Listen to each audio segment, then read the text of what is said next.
ભાવનગરમાં સમીપ કોમ્પ્લેક્સમાં લાગેલી આગને લઈને ફાયર વિભાગ એક્શનમાં આવ્યું છે।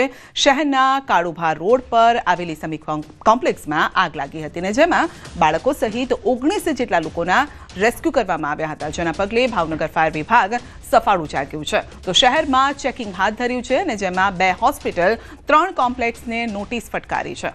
10 દિવસમાં ખામી દૂર કરી લેખિતમાં ફાયર વિભાગમાં આપવા માટે સૂચના પણ આપવામાં આવી છે।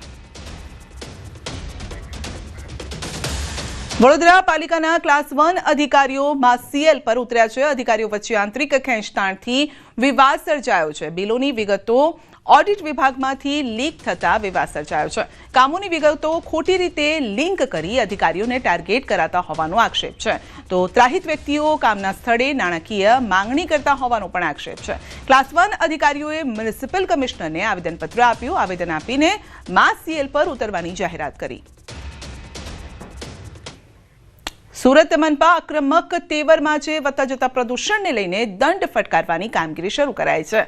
ધૂળ ઉડાડતી 145 કન્સ્ટ્રક્શન સાઇટને ₹44 લાખનો દંડ, ગ્રીન નેટ, બેરિકેડિંગ, પાણીનો છંટકાવ જેવા માપદંડોના આધારે પેનલ્ટી। નવા વિકસતા મોટા વરાછામાં 26, અઠવામાં 22 સામે કાર્યવાહી।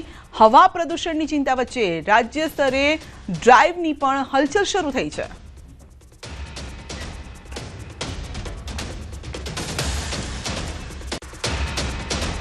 સુરત મહાનગરપાલિકા હવે આક્રમક મૂડમાં આવી છે। જે પ્રકારે હવામાં પ્રદૂષણ વધી રહ્યું છે તેને લઈને હવે દંડની કાર્યવાહી શરૂ કરી છે। ખાસ કરીને નવા કન્સ્ટ્રક્શન સાઇટ પર ધૂળની ડમરીઓ ઉડતી જોવા મળે છે, જેને લઈને 145 જેટલી કન્સ્ટ્રક્શન સાઇટને ₹44 લાખનો દંડ ફટકાર્યો છે। ખાસ કરીને જે નવી કન્સ્ટ્રક્શન સાઇટ છે ત્યાં આગળ ગ્રીન નેટ, બેરિકેડિંગ અને પાણીનો છંટકાવ કરવામાં આવતો નથી, જેને લઈને રેતી અને સિમેન્ટના રચકણો હવામાં ઉડતા હોય છે અને તે ભળ્યા બાદ હવા પ્રદૂષિત થતી હોય છે, જેને લઈને નવા વિકસતા વિસ્તારો છે કે ત્યાં દંડની કાર્યવાહી કરવામાં આવી છે। ખાસ કરીને મોટા વરાછામાં 26 કન્સ્ટ્રક્શન સાઇટ અને અઠવાલાઇસ ડુમસ રોડ પર આવેલી 22 જેટલી સાઇટોને દંડ કરવામાં આવ્યા છે। હવામાં થઈ રહેલું પ્રદૂષણ ઘટાડવા માટેનો આ નિર્ણય લેવામાં આવ્યો છે, કારણ કે બાંધકામ સાઇટો પર આ તમામ નિયમો મૂકવામાં આવ્યા છે। ગ્રીન નેટ લગાડીને કામ કરવાથી જે રેતી હોય કે ધૂળ હોય અથવા તો સિમેન્ટ હોય તેના રચકણો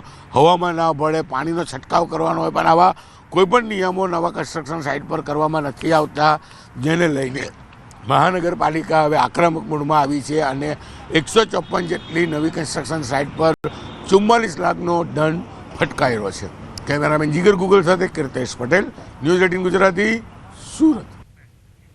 દાહોદ નગરપાલિકા દ્વારા તારીખ 7 થી 12 ડિસેમ્બર દરમિયાન 5 દિવસના પાણી કાપનો નિર્ણય લેવાયો છે અને આ નિર્ણય કડાણા જળાશય આધારિત ગોદી રોડ તેમજ અન્ય વિસ્તારોમાં લાગુ થશે। આ પાણી કાપ કડાણા જળાશય આધારિત યોજના અંતર્ગત પંપ સ્ટેશન પર નવીન મશીન લગાવવા તેમજ દાહોદ જિલ્લાના હિરોલા, કુંડા, આફા સબસ્ટેશન ખાતે નવીન મશીનરીના ઇન્સ્ટોલેશનની કામગીરી માટે લેવાયો છે।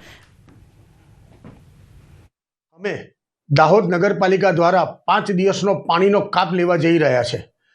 વિશેષ કરીને ગોદી રોડ જે ટોટલ કડાણા આધારિત યોજના પર નિર્ભર કરે છે, સાથે સાથે સિટી વિસ્તાર તેને પણ તકલીફ પડશે।